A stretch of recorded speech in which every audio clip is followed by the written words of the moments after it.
Hello friends, मैं नीता भास्कर आप सभी लोगों का अपने यूट्यूब चैनल पर स्वागत करती हूँ। और एनसीईआरटी हिस्ट्री हम पढ़ रहे थे 11वीं क्लास की। और जैसा कि आपका हिस्ट्री का नेट का एग्जाम खत्म हो गया, लेकिन आगे आने वाले नेट के एग्जाम के लिए आपने अगर एग्जाम दिया है तो आपने देखा ही होगा कहाँ से क्वेश्चन पूछे जाते हैं।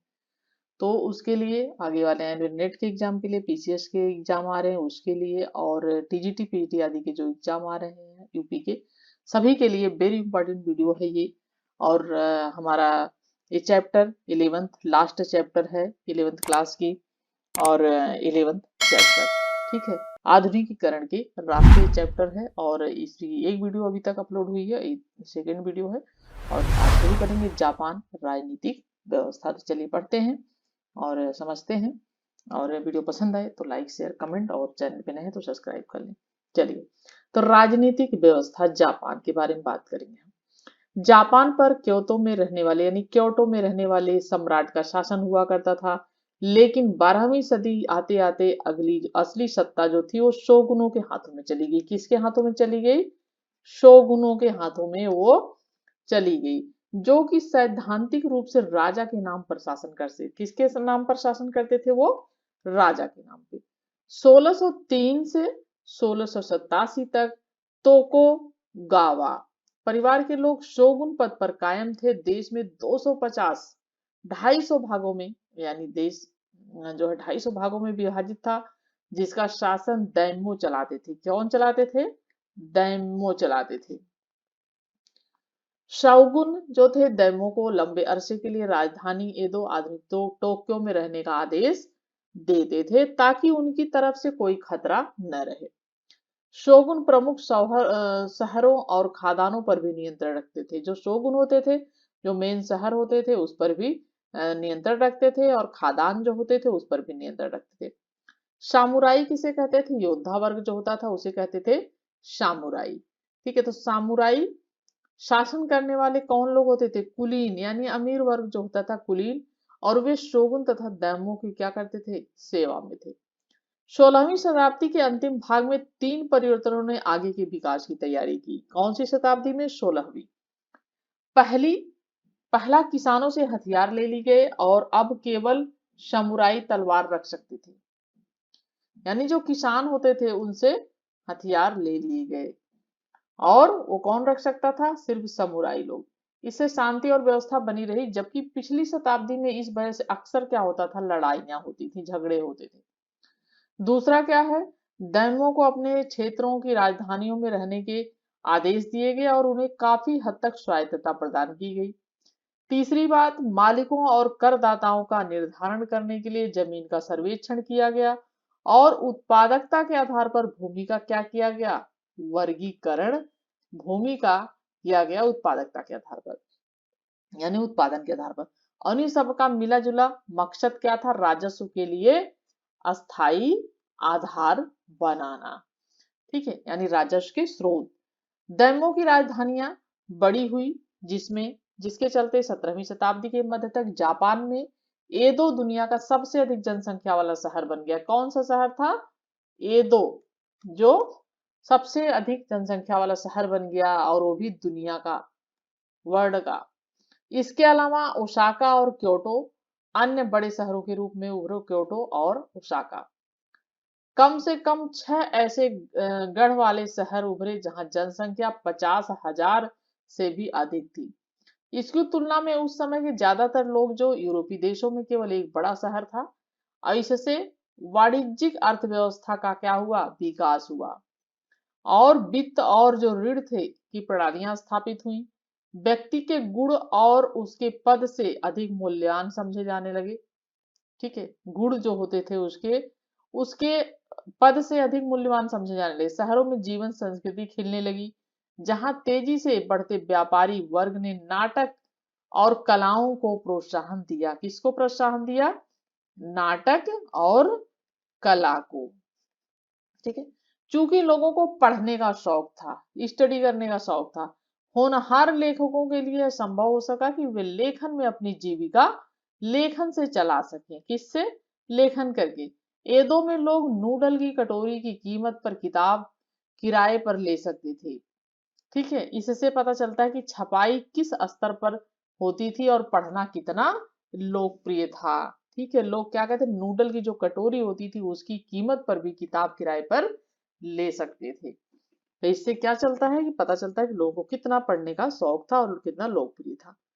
ठीक है, छपाई लकड़ी के ब्लॉकों से की जाती थी। जापानी लोग, ठीक है, जापानी लोग यूरोपीय छपाई को पसंद नहीं करते थे, ये ध्यान रखें। जापानी लोग जो थे यूरोपीय छपाई जो होती थी उसको पसंद नहीं करते थे। जापान अमीर देश समझा जाता था क्योंकि वह चीन से क्या करता था, रेशम, और भारत से कपड़ा, हमारे देश से कपड़ा और चीन से रेशम। ठीक है, रेशम और जैसी जो वस्तुएं होती थी उसका क्या करता था, उसका एक इंपोर्ट करता था, और जो है ये आयात करता था उसे, यानी इन आयातों के लिए चांदी और सोने में कीमत अदा करने से अर्थव्यवस्था पर भार जरूर पड़ा, जिसकी वजह से तोकुगावा ने कीमती धातुओं के निर्यात पर क्या की, रोक लगा दी, क्योंकि अर्थव्यवस्था पर उससे प्रभाव पड़ने लगा। उन्होंने क्योटो के निषिजन में रेशम उद्योग के विकास के लिए भी कदम उठाए, जिससे रेशम का आयात जो है कम किया जा सके। चीन से रेशम लिया जाता था, आयात किया जाता, भारत से कपड़ा लिया जाता था, मंगाया जाता था।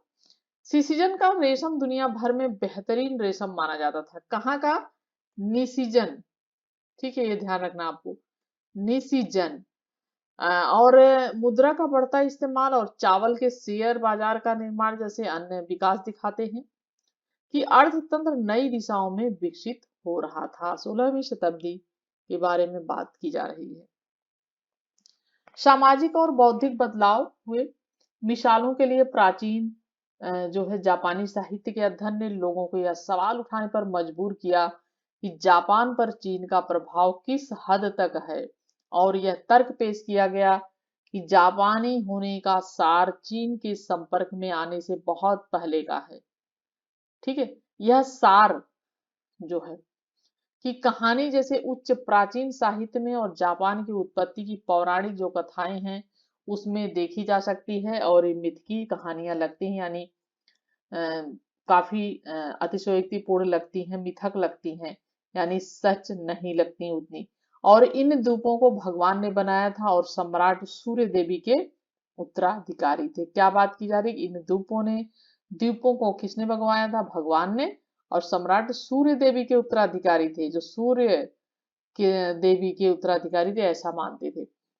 निसिजन क्योतो की एक बस्ती है और 16वीं सदी में वहां 31 परिवारों का बुनकर संघ था। 17वीं शताब्दी के आखिर तक इस समुदाय में 70,000 लोग थे और रेशम उत्पादन फैला, और 1713 में केवल देसी धागा इस्तेमाल करने के आदेश जारी किए गए, जिससे उसे और प्रोत्साहन मिला। निसिजन में केवल विशिष्ट प्रकार के महंगे उत्पाद बनाए जाते थे। रेशम उत्पादन से ऐसे क्षेत्रीय उद्यमी वर्ग का विस्तार हुआ जिन्होंने आगे चलकर तोकुगावा व्यवस्था को चुनौती दी। 1859 में विदेशी व्यापार की शुरुआत हुई। जापान से रेशम का निर्यात अर्थव्यवस्था के लिए मुनाफे का प्रमुख स्रोत बन गया, और एक ऐसे समय में जबकि जापानी अर्थव्यवस्था पश्चिमी वस्तुओं से मुकाबला करने की कोशिश कर रही थी। जापानी अर्थव्यवस्था, गेंजी की कथा इसे पढ़ लेते हैं, ऐसे क्वेश्चन आ जाते हैं उठा के केवीएस में, एनवीएस में, नेट के एग्जाम में। और अब उम्मीद कर सकते हैं कि पीजीटी में भी काफी अच्छे क्वेश्चन पूछे जा रहे हैं यूपी में, तो इन सब चीजों को ध्यान में रखते हुए सब कुछ हमें पढ़ना है। मुरासाकी शिकबू द्वारा लिखी गई हेयान राज दरबार की यह काल्पनिक diary the tale of the Genji जापानी साहित्य में प्रमुख कथाकृति बन गई, और इस काल में मुरासाकी जैसी अनेक लेखिकाएं उभरी। ठीक है, मुरासाकी शिकबू कौन थी, लेखिका, ये ध्यान रखना आपको नाम, जिन्होंने जापानी लिपि का इस्तेमाल किया जबकि पुरुषों ने चीनी लिपि का। महिला थी ये, तो इन्होंने जापानी लिपि का इस्तेमाल किया, जबकि पुरुष जो थे उन्होंने चीनी लिपि का इस्तेमाल किया। और चीनी लिपि का इस्तेमाल शिक्षा और सरकार में होता था, ये ध्यान रखना है। चीनी लिपि का इस्तेमाल किसमें होता था, शिक्षा और सरकार। ठीक है, और इस उपन्यास में कुमार गेंजी की रोमांचक जिंदगी दर्शाई गई और हेयान दरबार की अभिजात वातावरण की जीती जागती तस्वीर पेश की गई। और इसमें यह भी दिखाया गया कि औरतों को अपने पति चुनने और अपनी जिंदगी जीने की कितनी आजादी उस टाइम भी थी। मेजी पुनर्स्थापना 1867-68 में मेजी वंश के नेतृत्व में तोकागुआ वंश का शासन समाप्त किया गया। मेजियों की पुनर्स्थापना के पीछे कई कारण थे। देश में तरह तरह का असंतोष था, साथ ही अंतर्राष्ट्रीय व्यापार व कूटनीतिक संबंधों की मांग की जा रही थी। इसी बीच 1853 में, कब? 1853, 1853 में अमेरिका ने कोमोडोर मैथ्यू पेरी, ठीक है क्या? कोमोडोर, ठीक है, मैथ्यू पेरी 1794 से 1558 के बीच की जो है समय था, को जापानी सरकार से एक ऐसे समझौते पर हस्ताक्षर करने की मांग की कोमोडोर से, और मांग के साथ भेजा जिसमें जापान ने अमेरिका के साथ राजनयिक और व्यापारिक संबंध बनाए। जापान ने अगले साल ऐसे समझौते पर हस्ताक्षर किए और जापान चीन के रास्ते में था और अमेरिका चीन में एक बहुत बड़ा बाजार देखता था। इसके अलावा अमेरिका को प्रशांत महासागर में अपने बेड़ों के लिए ईंधन लेने की जगह चाहिए थी और उस समय केवल एक ही पश्चिमी देश जापान के साथ व्यापार करता था और वह था कौन? हालैंड, ठीक है, वो कौन था? हालैंड।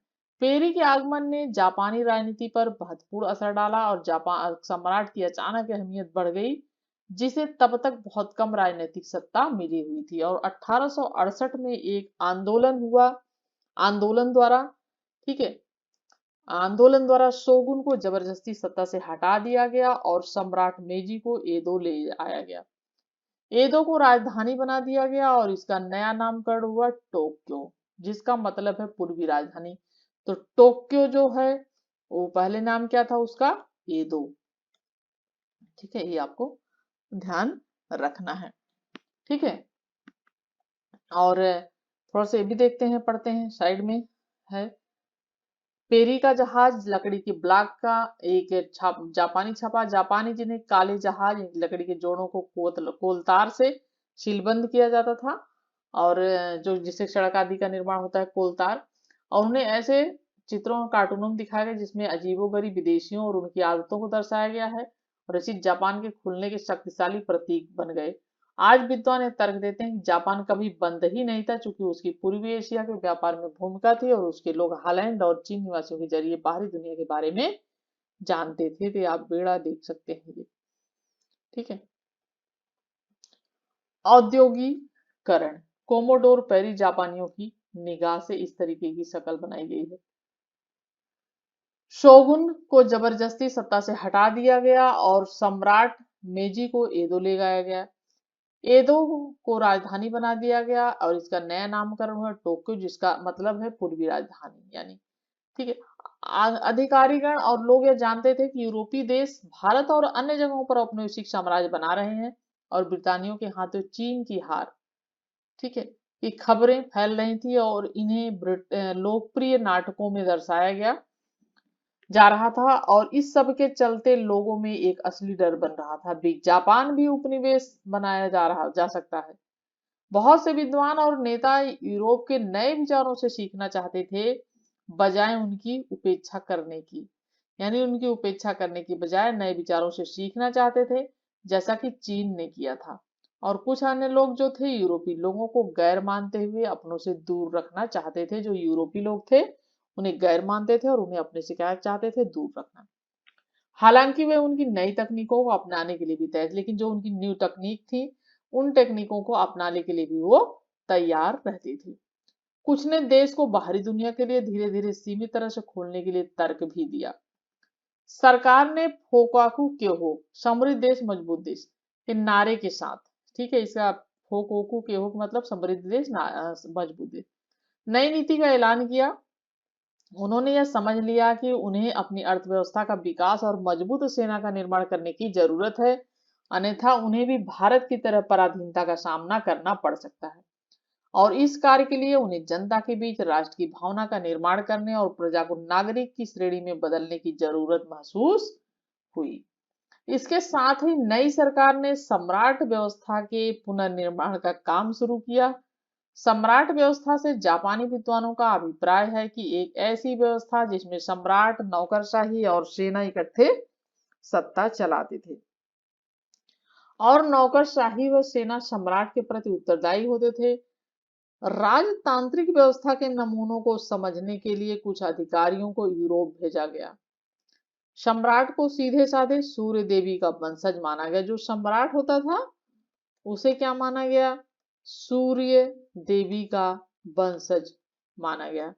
लेकिन साथ ही उसे पश्चिमीकरण का नेता भी बताया गया, यानी पश्चिमीकरण का नेता भी उसे बनाया गया।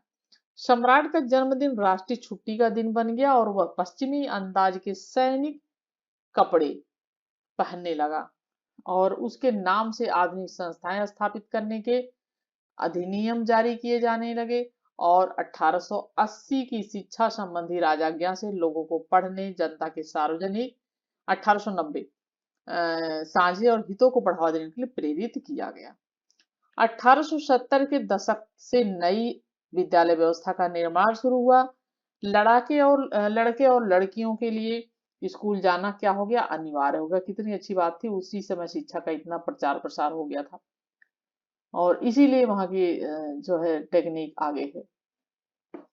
और 1910 तक तकरीबन ऐसी स्थिति आ गई कि स्कूल जाने से कोई वंचित नहीं। कितनी बड़ी बात है कि 1910 की बात है कि स्कूल जाने से कोई वंचित ही नहीं रहा।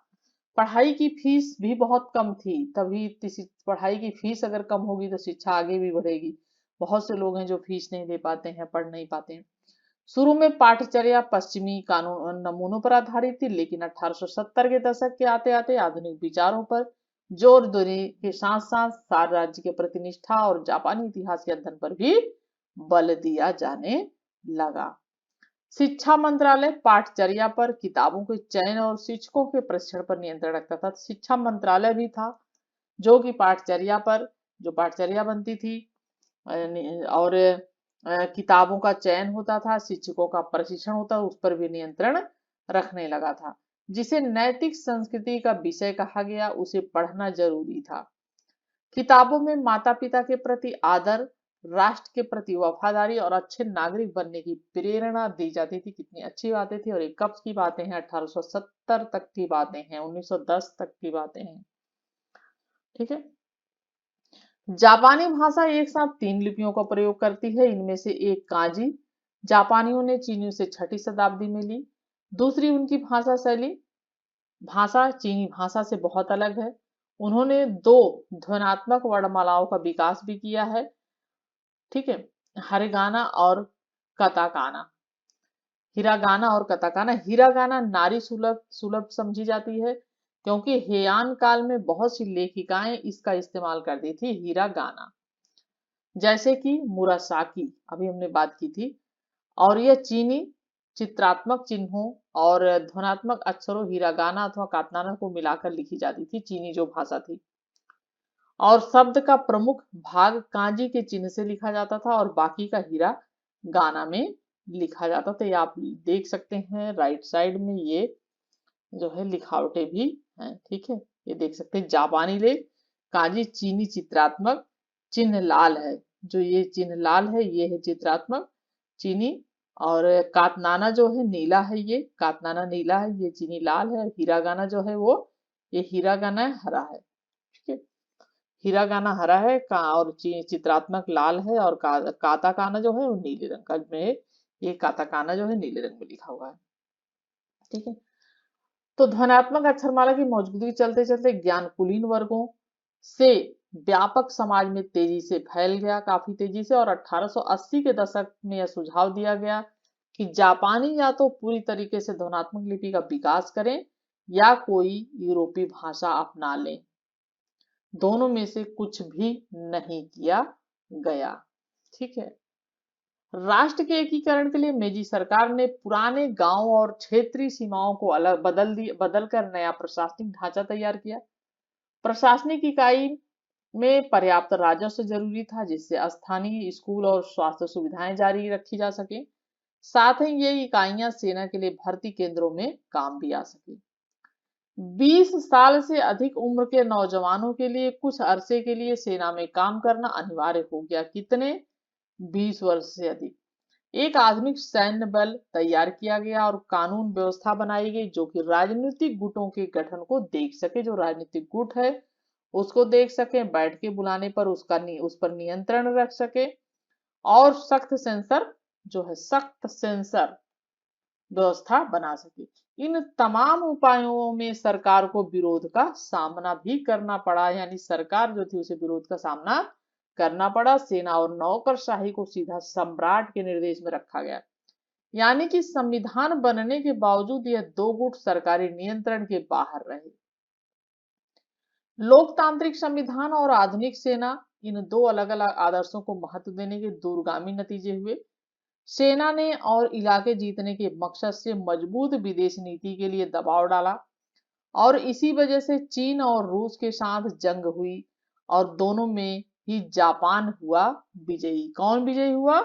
जापान। रूस और के साथ चीन और जंग में जो जंग हुई उसमें विजयी हुआ, और अधिक जनवाद की लोकप्रिय मांग अक्सर सरकार की इन आक्रामक नीतियों के विरोध में जाती थी। जापान आर्थिक रूप से विकास करता गया और उसने अपना एक औपनिवेशिक साम्राज्य कायम किया, और अपने देश में उसने लोकतंत्र के प्रसार को कुचला और साथ ही उपनिवेशीकृत लोगों के साथ टकराव का रिश्ता कायम किया। ठीक है, अर्थव्यवस्था का आधुनिकीकरण ये पढ़ेंगे हम नेक्स्ट वीडियो में, और आशा करती हूँ वीडियो आपको पसंद आई होगी। लाइक, शेयर, कमेंट, और चैनल पे नए हैं तो सब्सक्राइब। नेक्स्ट वीडियो मिलती हूँ, तब तक के लिए आप सभी लोगों का धन्यवाद। Thank you for watching video.